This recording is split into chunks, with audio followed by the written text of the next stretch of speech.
to the Channing Memorial Church web service. I'm glad you joined our virtual community today. As you see, I'm wearing the UUA on the Side of Love t-shirt, which UUs wear to show our support for oppressed peoples. So I'm going to do something a little bit different now. I'm going to invite you to pause this video to go get a candle so that you can join me in lighting the flame in your house as I light our chalice. Our words today come from the UUA publication, A Vision for Unitarian Universalism in a Multicultural World. With humility and courage born of our history, we are called as Unitarian Universalists to build the beloved community where all souls are welcome as blessed, and the human family lives whole and reconciled. With this vision in our heart and our minds, we light our chalice.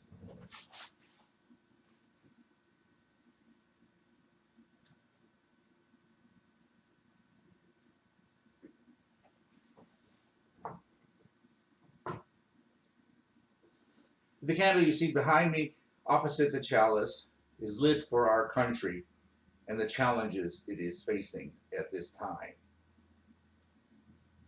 And now I invite you to relax for a moment, to meditate, and to listen to the Prelude that is being played by Janet Grant.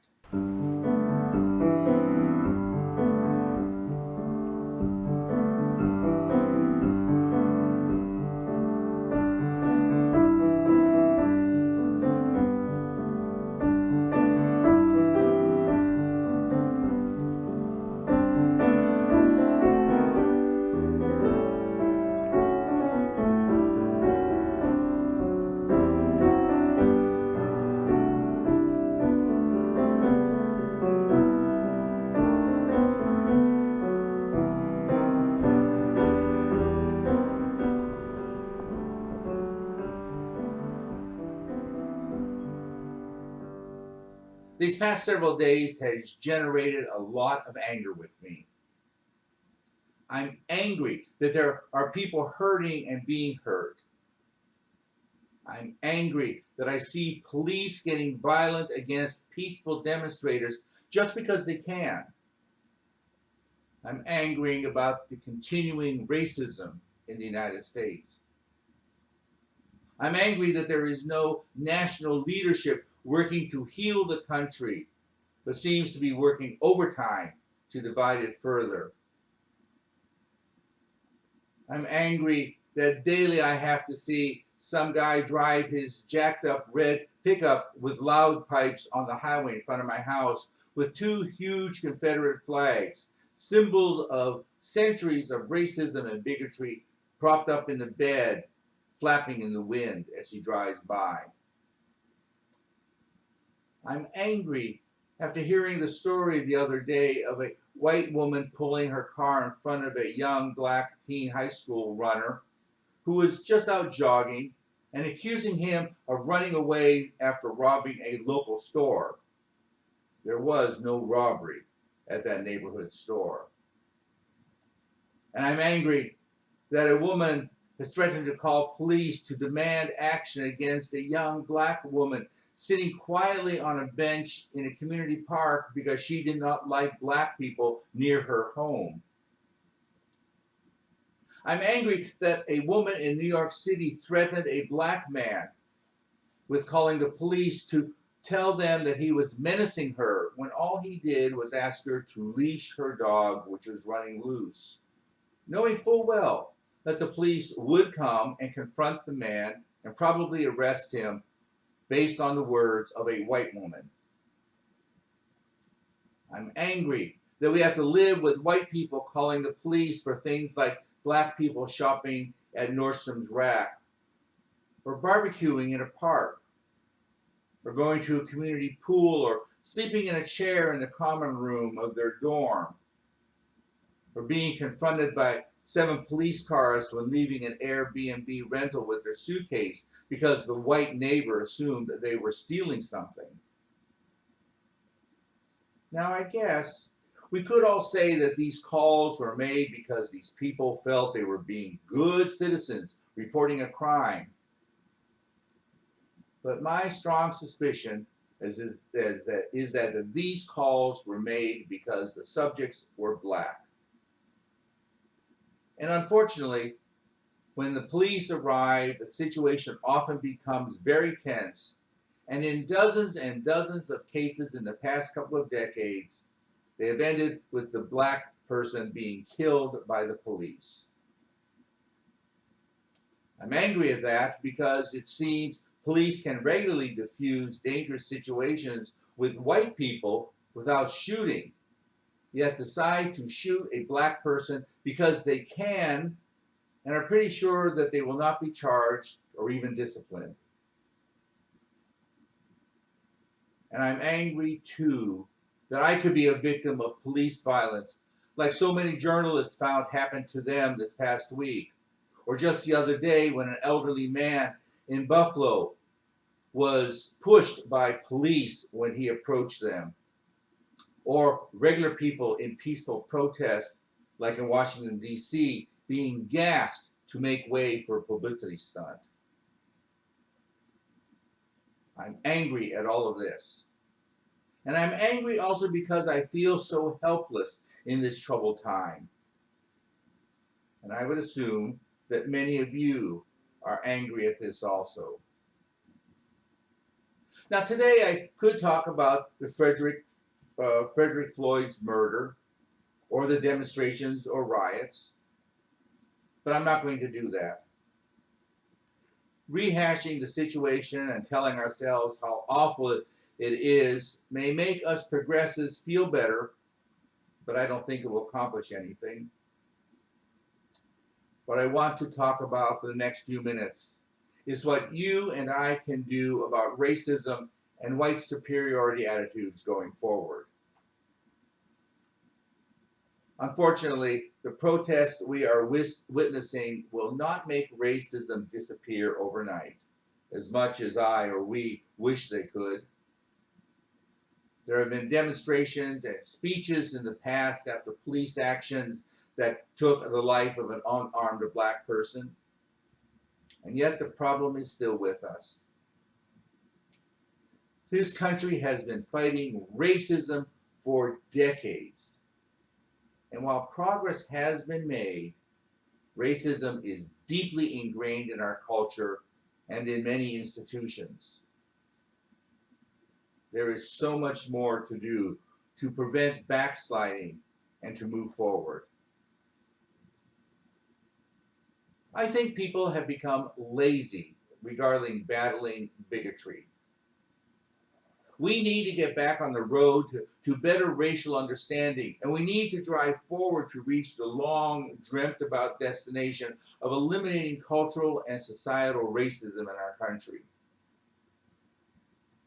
So while I feel helpless right now in the midst of the racial tensions that have erupted around the country, I do know what I can do into the future.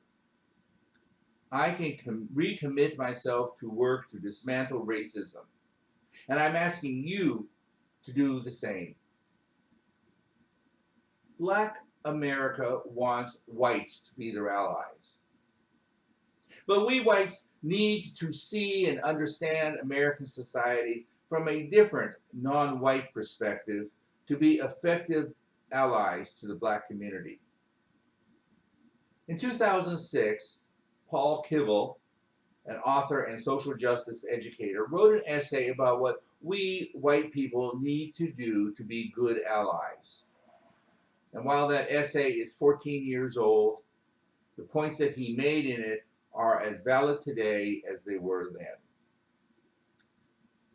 First, we need to assume that racism is everywhere, every day. Just as economics influences everything we do, just as gender and gender politics influence everything we do, we need to assume that race is affecting daily life, if not visibly, then behind the scenes. The most obvious way race shows up in the lives of white Americans is that we have been granted by the color of our skin and our history privileges to do things that black Americans may be put in danger if they do. Ask a person to leash their dog, sleep in the common room of a dorm, walk through a high-end department store, drive slowly through an upscale neighborhood, carry automatic rifles into a state capitol building, walk out of a B&B with a stuffed suitcase. Second, we need to look more closely at our society and think about who speaks, who is asked to speak, what is said, what is being done and described, and who isn't present when race is talked about.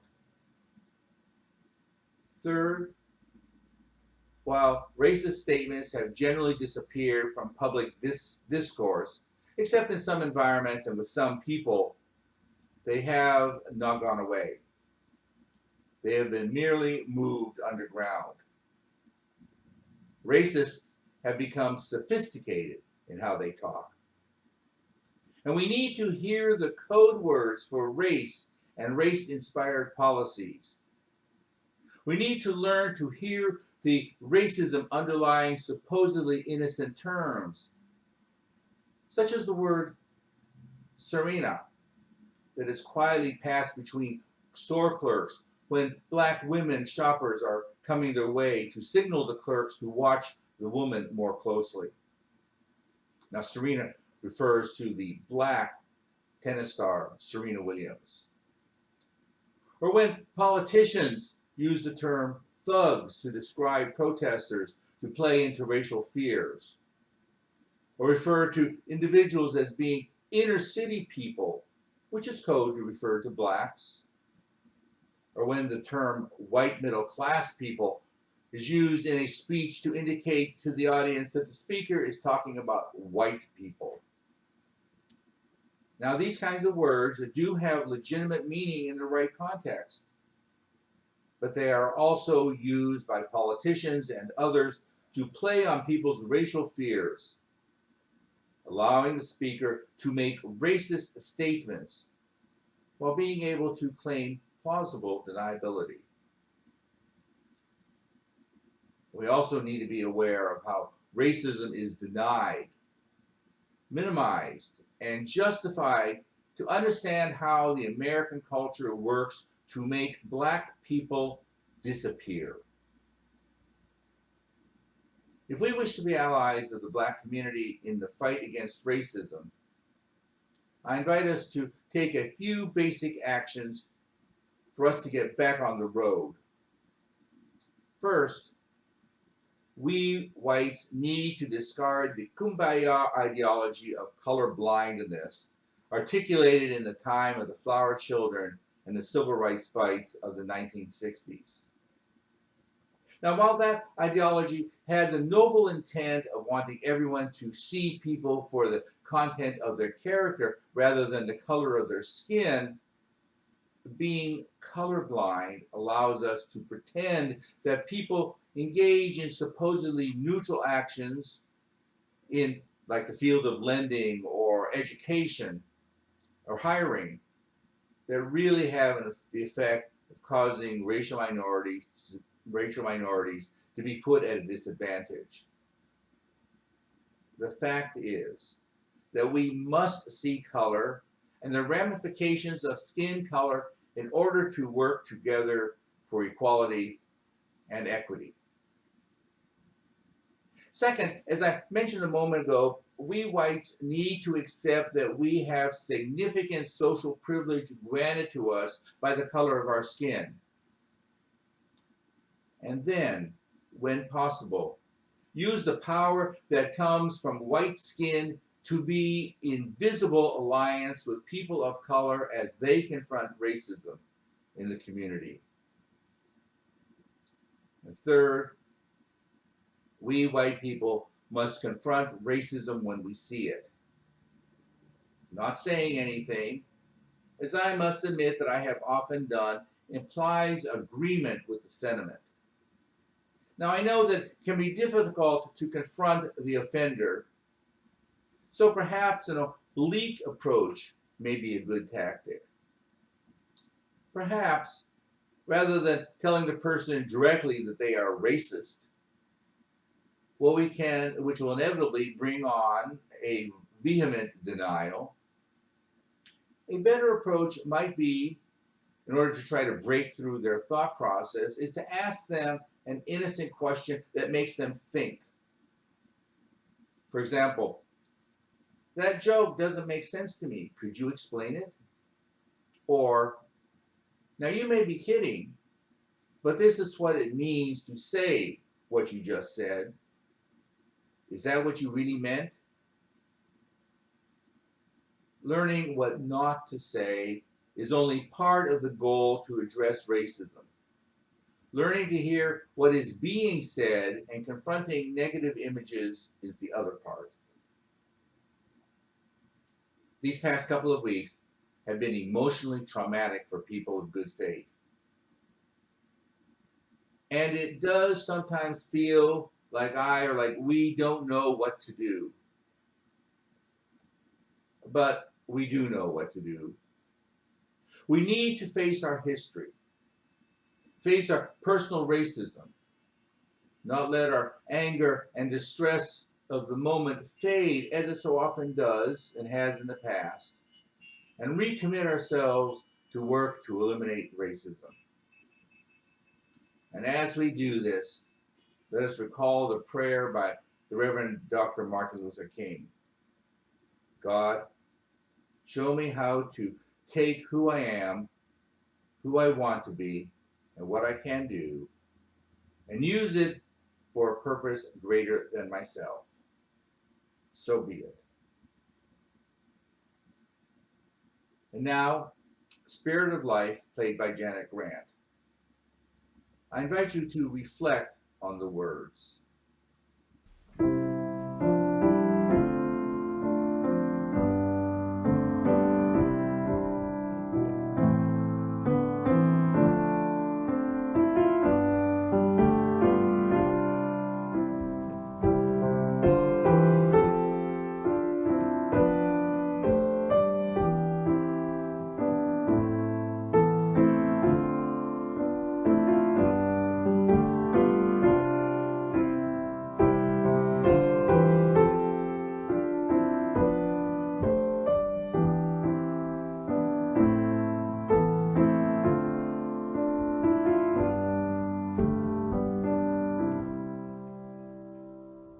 Will you join me in a brief reflection? We do not know if the arc of the universe bends towards justice, but our faith teaches us two truths: that the great circle of love casts no one out, and that we are responsible for bending our small part of the arc to find our own racial justice front lines. When we find our front lines, we find not only our hope, but we also find our most effective action. Spirit of life and love and justice, be with us as we seek to find and live into our justice front lines. Amen. A few announcements. So, what church service would not be complete without a few announcements? So first, at this time of social distancing, it may seem difficult to meet to discuss issues, but we can set up virtual meetings. If you want to talk more about this issue of racism and our institutional and personal response, contact me and I'll be happy to help you establish a virtual discussion group. Second, I hope that you will go to uua.org/GA to get information about how to attend the virtual General Assembly Sunday service on June 27th, which will actually be our service on that day. And I invite you to watch your email for information about our summer programming and the decisions about resuming our fall and winter services and programs. We are in the process of working with a reopening task force to set out plans, policies, and procedures for how to proceed as we move into the rest of the year. Our closing words are by Max Kutz. May we go into our lives as an apostle of peace and justice. So be it. Amen.